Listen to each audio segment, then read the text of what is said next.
Respected my dear teachers and dear students, good morning to all of you. My name is Zahir Manzoor and I am the student of BSc Radiology from Stephens College of Nursing. Today we will discuss about spectrum. Spectrum होता है, it is an impression on the screen when a radiation of a particular wavelength passes through a prism results in diffraction. ये एक impression होता है हमारी screen पे जब हम एक रेडिएशन को पास करते हैं प्रिज्म से और वहां पे हमें डिफ्रैक्शन शो होता है. उसके बाद हम स्पेक्ट्रम ऑफ इलेक्ट्रोमैग्नेटिक रेडिएशन की बात करेंगे. इलेक्ट्रोमैग्नेटिक रेडिएशंस क्या होती है?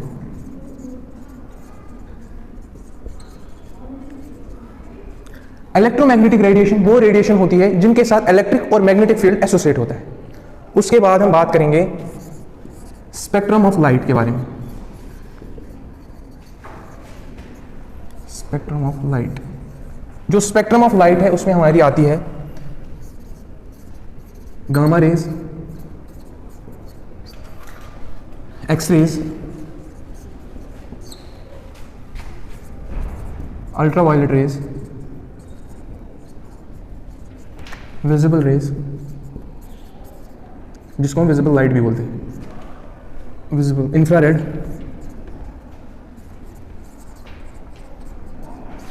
माइक्रोवेव्स और लास्ट जो आती है हमारी रेडियो वेव्स. जो गामा रेज का यूज़ है वो हम कैंसर पेशेंट्स में करते हैं. ये हम इसका जो यूज़ है वो हम कैंसर पेशेंट्स में हम यूज़ करते हैं. उसके बाद जो एक्स रेज होती है ये हमारी सस्पेक्टेड फ्रैक्चर्स में यूज़ होती है.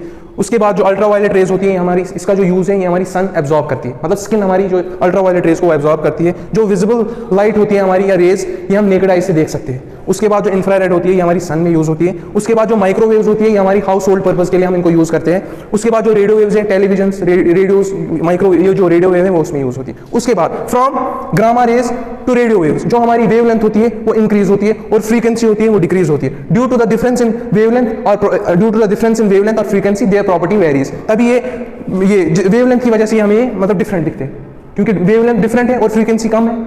उसके बाद जो आता है हमारा स्पेक्ट्रम ऑफ विजिबल लाइट.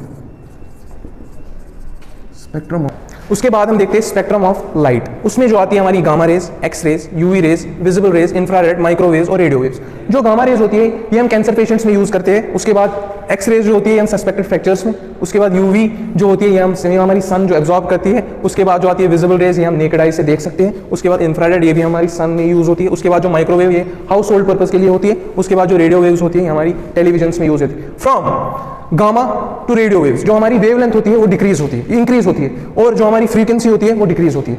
अब मैं आपको दो इंटरेस्टिंग फैक्ट्स विजिबल लाइट के बताता हूँ. विजिबल लाइट वो लाइट होती है जो हम नेकेड आई से देख सकते हैं. उसमें आपको मैं दो इंटरेस्टिंग फैक्ट्स बताऊंगा रेड और ब्लू के बारे में. रेड की जो होती है, रेड को हम जो यूज़ करते हैं वो टावर्स में क्यों करते हैं? हम इसलिए उसको यूज़ करते हैं क्योंकि जो उसकी वेवलेंथ होती है वो ज़्यादा होती है और जो स्कैटर वो कम होती है और जो उसकी रेंज होती है वो ज़्यादा होती है. तभी हमें रेड लाइट जो है वो दूर से ही नजर आती है. उसके बाद ब्लू लाइट्स का why sky appears blue. Sky क्यों ब्लू है? क्योंकि जो उसकी वेवलेंथ है वो कम है और स्कैटर ज़्यादा हो रही है और रेंज उसकी कम है. इसी की वजह से हम स्काई को ब्लू बोलते हैं. Respected teachers and my dear friends, as you know that myself Misbah and I am the student of BSc Allied and today my topic is Operation Theatre Techniques. Operation Theatre Techniques, इसमें हम पढ़ेंगे operation theatre में क्या techniques होती हैं, क्यों use होती हैं, टेक्निक्स किस लिए होती हैं ओटी के अंदर. So before entering the OT हमें सबसे पहले पता होना चाहिए लेआउट्स ऑफ ओटी. ये सपोज हमारा एक ओटी है, इस मतलब सबसे पहले हमें पता होना चाहिए ओटी क्या होता है, ओटी किस लिए होता है हॉस्पिटल्स में. कोई भी जो सर्जरीज वगैरह होती है वो ओटी में परफॉर्म होती है फॉर द डायग्नोसिस और ट्रीटमेंट पर्पसेस के लिए. सो बिफोर मतलब एंटरिंग द ओटी हम लेआउट्स पढ़ेंगे ओटी के. तो सबसे पहले आता है बायोमेडिकल वेस्ट डंपिंग. मतलब बायोमेडिकल वेस्ट डंपिंग हमें पता होना चाहिए, जैसे कि हमने पढ़ा है कलर कोडिंग में डस्टबिन वगैरह ओटी में जो भी डस्टबिन होते हैं हमें पता होना चाहिए किसमें हमें क्या डालना है, कैसे डालना है. जो भी ओटी की जितनी भी बायोमेडिकल वेस्ट है वो कैसे हमें किसमें, ऐसा नहीं कि हम किसी में भी उठ के, जैसे पता है आप सबको ऐसे डस्टबिन होते हैं फोर, हमें पता होना चाहिए किसमें नीडल्स होनी चाहिए, किसमें मतलब सिरिंजेस होनी चाहिए, ग्लास किसमें होना चाहिए, कॉटन से रिलेटेड सामान किसमें होना चाहिए. वो सारा हमारा आता है किसमें, बायोमेडिकल वेस्ट डंपिंग में. उसके बाद आता है CSSD, central sterilise service department.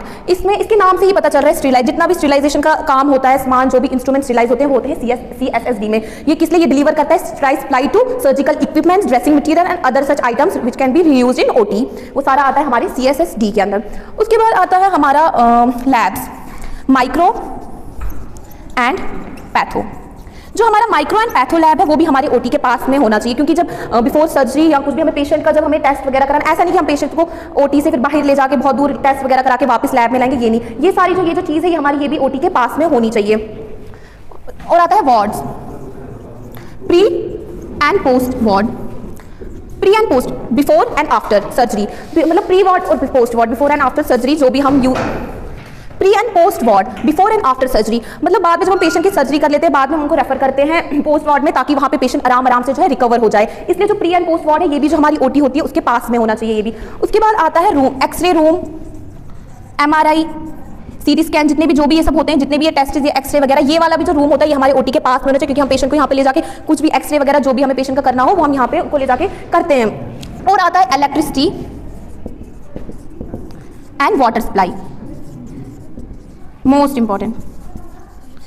Electricity and water supply, हमारी जो ओटी होती है उसके अंदर विंडो नहीं होती है कुछ भी, तो इलेक्ट्रिसिटी जो है वो बहुत इंपॉर्टेंट रोल प्ले करती है। जितने भी इंस्ट्रूमेंट ओटी में होते हैं, जो भी इंस्ट्रूमेंट होता है और जो भी लाइट्स वगैरह होती है वो सारी, मतलब इलेक्ट्रिसिटी बहुत इंपॉर्टेंट है हमारे ओटी के लिए। और आता है वाटर सप्लाई, मतलब जो वाटर सप्लाई है वो भी हमारे ओटी के आसपास होना चाहिए, क्योंकि जब हम सर्जरी करते हैं उसके बाद जो इंस्ट्रूमेंट्स होते हैं, जो भी इक्विपमेंट्स होते हैं, ये नहीं कि हम उसको बाहर ले जाए कहीं ओटी से दूर फिर वॉश करके लाए, वो वापस से कंटेमिनेटेड हो सकते हैं, इन्फेक्टेड हो सकते हैं, इसलिए जो वाटर सप्लाई है वो भी हमारे ओटी के आसपास ही होनी चाहिए।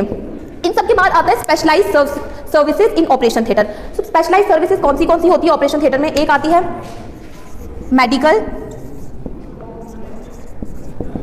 पाइप गैस संक्शन, और दूसरी आती है uninterrupt electricity and water supply.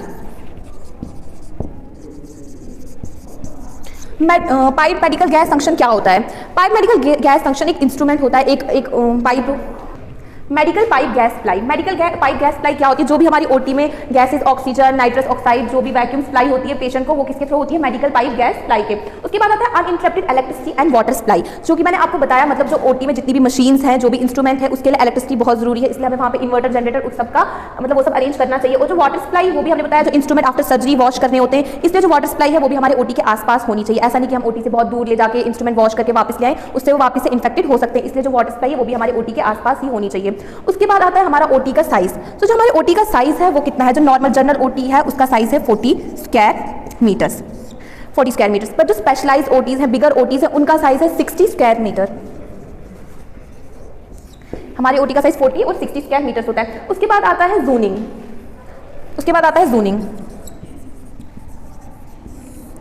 On the basis of aseptic condition, जो हमारा ओटी है वो 4 जोन्स में डिवाइड है। कौन सा जोन? प्रोटेक्टिव जोन, जिसको हम आउटर मोस्ट जोन भी बोलते हैं, क्लीन जोन, स्टेरिलाइज जोन और डिस्पोजल जोन। प्रोटेक्टिव जोन से पता ही चलता है नाम से, outer most exit entry zone जो होता है, जिसमें रिसेप्शन होता है, जहाँ पे पेशेंट, स्टाफ वगैरह वेट करते हैं, वो सब जो है वो प्रोटेक्टिव जोन में आता है।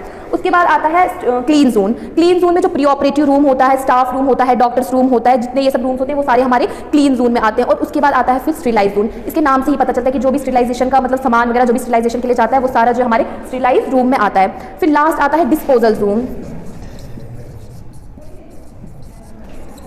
जो डिस्पोजल जोन होता है, डिस्पोजल वो जो होता है वो हमारे ओटी के बैक साइड पे होता है। वो हमारे ओटी के जो हमारा जो ओटी होता है ना, उसकी जो बैक साइड पे होता है वो डिस्पोजल जोन होता है। मतलब जो भी वेस्ट निकलता है हमारे ओटी से, जो सारा वो वहाँ पे कहाँ जाता है? डिस्पोजल जोन में।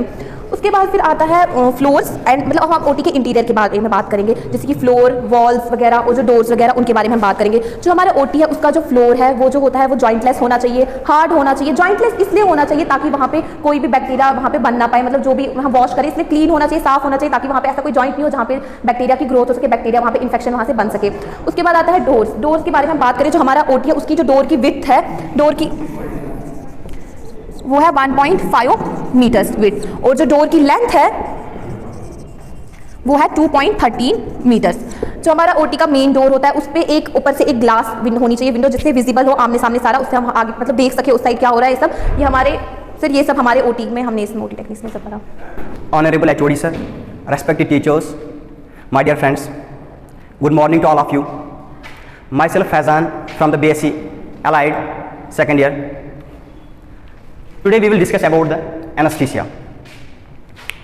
तो पहले हमें पता होना चाहिए एनेस्थीसिया आया कहाँ से। So we have to discuss about the history of anaesthesia. First of all we should no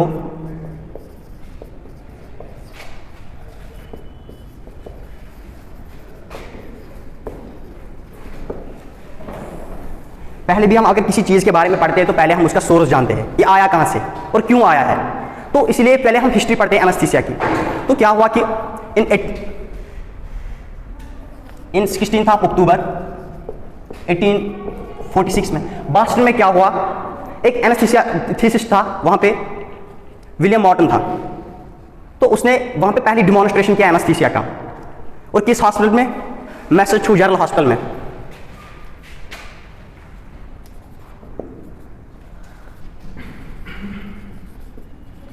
William Morton था एनेस्थीसिस्ट जिसने क्या किया, पहली डिमॉन्स्ट्रेशन की एनेस्थीसिया की, ठीक। और वो किस हॉस्पिटल में की उसने?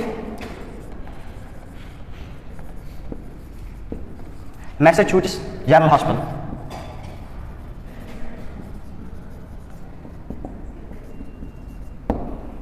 ठीक। और वहां पे जो सर्जन था, जो सर्जरी परफॉर्म कर रहा था, उसका नाम है जॉन वॉर्टन, ठीक।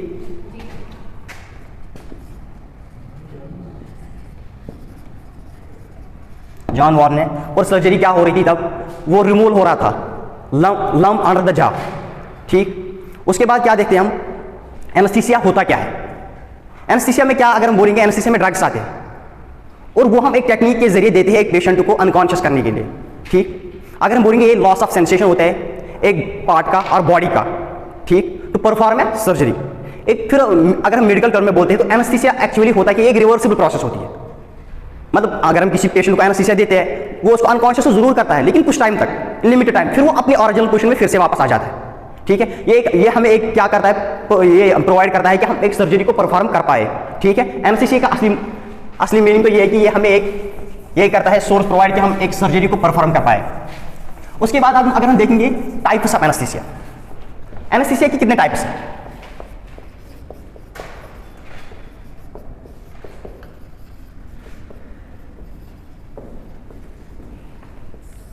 ये हम सुपरफिशियली पढ़ते हैं, एनेस्थीसिया में होता क्या है सुपरफिशियली। तो उसमें 3 टाइप्स आते हैं एनेस्थीसिया में। पहला तो आता है जनरल, उसके बाद आता है सुपाइनल और लोकल। यही 3 टाइप्स है एनेस्थीसिया की। पहला टाइप कौन सा है? General, general anaesthesia. सेकंड कौन सा है? लोकल।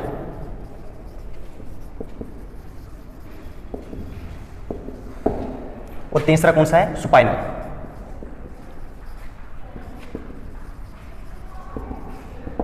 अगर हम जनरल की बात करेंगे तो जनरल में हम क्या करते हैं, ये पूरी बॉडी को हम अनकॉन्शियस करते हैं, ठीक है। इसमें हम एनेस्थीसिया देते हैं लेकिन ये पूरी बॉडी को अनकॉन्शियस करता है। एग्जांपल बोल रहा हूं मैं, एक सर्जरी है LFCS, डिलीवरी होती है।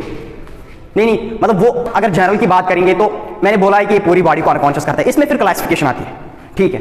इसमें हम क्या करते हैं, एक तो इनहेलेशन देते हैं, ठीक है, रेस्पिरेटरी सिस्टम के थ्रू। और क्या करते हैं उसमें, और दूसरा आता है कि रेस्पिरेटरी सिस्टम के थ्रू देते हैं, और वो दूसरा आता है IV, ठीक है, इंट्रावेनस देते हैं। अगर हम बोलेंगे इनहेलेशन के थ्रू क्या देते हैं, आइसोफ्लोरिन देते हैं हम, ठीक है, डिस्फ्लोरिन देते हैं हम, ये देते हैं। और अगर हम IV की बात करेंगे, यहां पे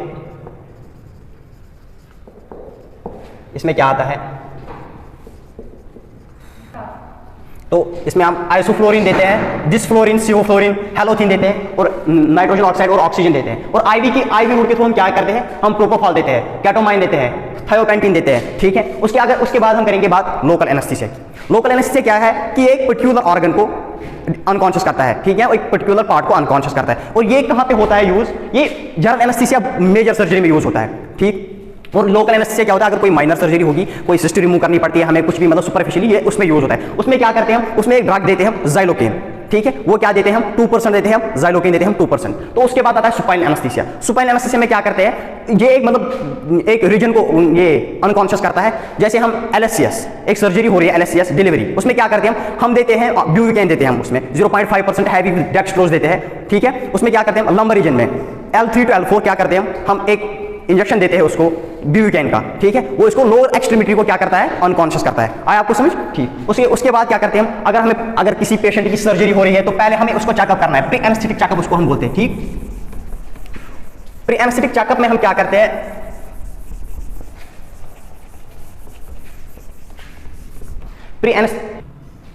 तो प्री एनेस्थेटिक चेकअप में क्या करते हैं, पहले हम पेशेंट के पास जाते हैं, मतलब पेशेंट को कुछ इंस्ट्रक्शंस देते हैं हम क्या करना है। पेशेंट को पहले ही बोलते हैं हम, आपको 8 घंटे पहले कुछ नहीं खाना है, सर्जरी के पहले कुछ नहीं खाना है, कोई सॉलिड फूड नहीं लेना है। हाँ, एक वाटर अलाउड होता है, वो भी सर्जरी से 3 घंटे पहले अलाउड होता है। और पेशेंट को हम क्या करते हैं, उसको जो आर्टिफिशियल डेंचर होता है, ठीक है, वो रिमूव करते हैं। उसको बोलते हैं पहले, अगर उसको कोई आर्टिफिशियल लेग लगी हो, आर्म लगी हो, लेंसेज लगे हो, वो उसको रिमूव करना पड़ता है, ठीक। और क्या बोलते हैं, अगर कोई लिपस्टिक हो, ठीक, नेल पॉलिश हो, वो भी रिमूव करना पड़ता है। उसके बाद क्या करते हैं हम, प्री ऑपरेटिव चेकअप करते हैं। प्री ऑपरेटिव असेसमेंट क्या में हम क्या करते हैं, पहले हम मतलब अगर किसी की सर्जरी हुई हो मतलब है तो उसको पहले ही तो एंजाइटी तो होगी, उसको बोलेगा आपकी सर्जरी हुई एंजाइटी, पहले हम उस एंजाइटी को ओवरकम करना है, ठीक है। पहला गोल हमारा क्या है कि उसको एंजाइटी को ओवरकम करना है और पेशेंट को बोलना है कि एनेस्थीसिया के बारे में उसको नॉलेज देनी है, एनेस्थीसिया होता क्या है। तो फिर क्या करना है, उसकी फिजिकल एग्जामिनेशन करनी है। फिजिकल एग्जामिनेशन में जैसे हम मेंशन करें उसका ब्लड प्रेशर चेक करना है, उसका मतलब हर कोई ये करना है, रेस्पिरेटरी रेट चेक, सब कुछ करना है चेक, मतलब जो भी फिजिकल एग्जाम में आता है। Good morning students, my name is Babar and I am the student of Staffing Institute of Paramedical Sciences. Today my topic is hypertension, this is also called as blood pressure.